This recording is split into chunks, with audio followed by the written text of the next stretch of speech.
Hi library friends, this is Miss Cindy from the Crown Point Community Library, and today I'm going to be bringing the library into your house with an activity and a story. So today we're going to be making marshmallow shooters, and that is a contraption that you can use to shoot marshmallows. You can use cotton balls, you can use pom-pom balls, nothing too heavy, but anything that's light that will fly through the air. And I'm going to show you how to make that. But first, I'd like to share a story. The book that I'm going to be reading is called The Marshmallow Incident, and it is by Judy Barrett. Pictures are done by Ron Barrett, and it is published by Scholastic Press. The creators of this book are also the creators of Cloudy with the Chance of Meatballs. So if you're familiar with that story, it may look similar. So let's begin. The Marshmallow Incident. The Marshmallow Incident. The Marshmallow Incident occurred a very long time ago, so long ago that most people have forgotten why it happened in the first place. Fortunately, the true story was recorded in a diary that was found in the ruins of an ancient castle, hidden in an old, stale box of marshmallows. The diary tells the story of two neighboring towns, the town of Left and the town of Right. They were named that way because everyone who lived in the town of Left was left-handed, and everyone who lived in the town of Right was right-handed. It had been that way for endless generations. The differences seemed so extreme to the people of Left and Right that they refused to have anything to do with one another. It didn't help that someone had painted a bright yellow dotted line between the two towns. The people didn't know who had done it or why, but they never trespassed on or over that line. Both towns were watched over by the Order of the Ambidextrous Knights of the dotted yellow line, who lived in a small castle right smack dab on the dotted yellow line, and whose sole mission in life was to make sure that nobody crossed that dotted yellow line. They kept the line neat and clean, repainted it when it started to fade, and guarded it really well. The Knights also guarded something else really well: their marshmallows. A few years earlier, one of the Knights had entered a poetry contest and won first prize, which was just happened to be 50,000 boxes of marshmallows. That was an awful lot of marshmallows. When they were delivered to the castle, the Knights stacked them up high inside the front gates. The Knights snacked on them, ate them with peanut butter, melted them on baked potatoes, floated them in their hot cocoa, put them on pizza, spun them into fluff, fed them to their horses as special treats, and roasted them. One sunny June day, the town of Wright was having its annual picnic, complete with soup and biscuits. Kids were running around and climbing up and down the trees and on top of the stone walls. They were getting very close to that dotted yellow line, so someone went running after them to keep them away from it. This is the someone. Oh no, before he knew it, he had tripped on a rock and went flying over the line and landed on the town of the Left. He knew there was going to be trouble, and there certainly was. When the Knights saw what had happened, they immediately whipped themselves into a frenzy. The line had been crossed. Since it had never happened before, they shouted orders to one another to mount their horses and grab the nearest ammunition, which oddly enough turned out to be marshmallows. The Knights strapped several boxes of marshmallows onto their horses and swarmed out of the castle in a major tizzy to do their knightly duty and defend the dotted yellow line. Galloping around, they filled their catapults and fired thousands of marshmallows into the air. Birds caught hold of them in flight, and people ran for shelter. After just a few minutes, it looked as if there had been a blizzard. The countryside was littered with marshmallows. The marshmallows gently bounced off the houses and heads and rolled down hills, floated across the lake, and got stuck in trees, and amused and confused the cows. The attack continued until one of the knights realized how silly the whole thing was.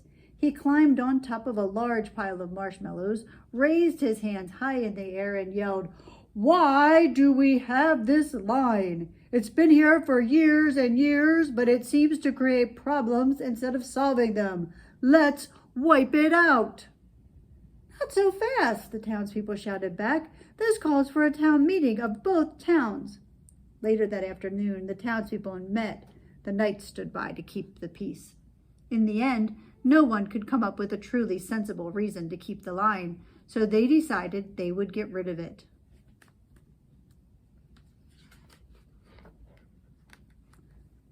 "No more line!" shouted the townspeople, and they danced around in celebration.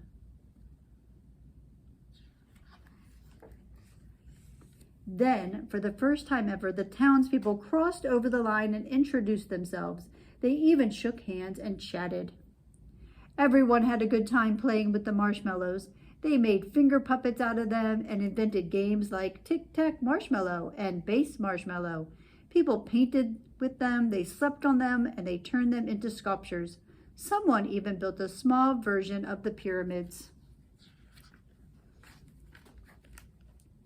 That night, all of the people from the towns of left and right roasted marshmallows over a huge roaring campfire. The knights and their horses were there too. Everyone sat in a circle and sang their favorite songs while munching on delicious, gooey treats.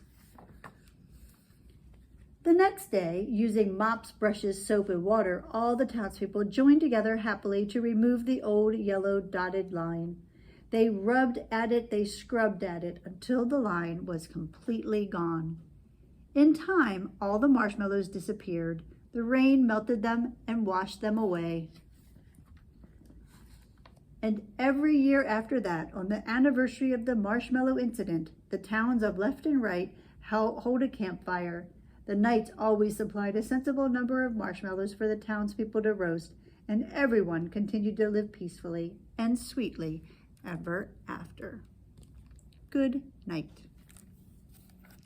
So that is the Marshmallow Incident by Judy Barrett. Okay, so hopefully you came by the library and you picked up your brown paper bag. And if you did, when you get home, you will find that you had a plastic cup, a balloon, and a bag of marshmallows. Now, if you did not get a bag from the library and you still would like to do this activity, these are the items that you'll need. So you will need a plastic cup. You will need, and it doesn't matter, this one's clear. It doesn't have to be clear, but you want it to be probably about a 9-ounce size. You're going to need a balloon, and this is the 12-inch diameter balloon. You do want that because that's the size that you're going to need to get it over top of the lip of the cup. So if you're going out to purchase balloons, make sure you buy the 12-inch, and then you'll have a bag of marshmallows. These marshmallows are marshmallows that we had, just extra marshmallows from different programs that we've done. They are stale, they are old. I put them all into your bag, so I was touching them. So please do not eat them. They really are not safe to eat. And they probably wouldn't taste so good anyway because they're stale. If you really want to eat marshmallows, ask your mom to go out and buy you some that are fresh and good and yummy. So this is what you need to get started. You will also need a pair of scissors. And what you're going to do, you're going to start by, you're going to cut to the bottom off of the bottom of the cup. It doesn't really matter how much you cut off, but you're going to go ahead and cut off the bottom edge of the cup. So let me show you how to do that. So I have my scissors. I'm going to go ahead, getting the scissors through the cup at first is a little bit difficult. You may want to ask a grown-up to help you with that step. And then you just want to cut around in a circle. Don't worry if it's not perfectly even. And then cut the bottom off. So now I have the bottom of the cup and I have this part. You can trim that up if you need to, but like I said, don't worry if it's not even. The next step is you're going to take your balloon. You're going to tie a knot in it just like you would if you had blown it up. And again, get an adult to help you if you're not good at tying balloons. But I tied my knot in it, and that has no air, so it's a deflated balloon with a knot tied in it.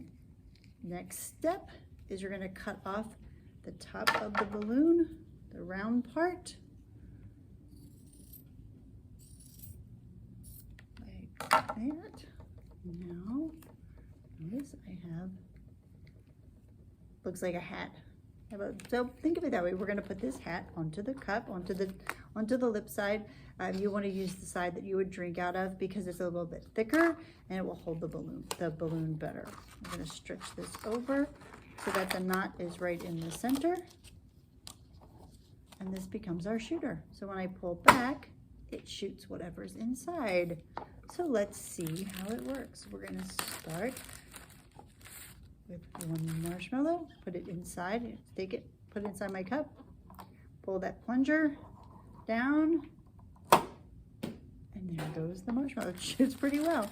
So you can do one marshmallow, you can have fun, you can take all of your marshmallows from your bag, and you ready?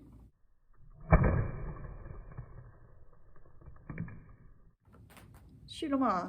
So this is something that would be a lot of fun to do, especially if you have a sibling that got a bag also, or you could go to the store and get the materials that you need and make one for every member of your family.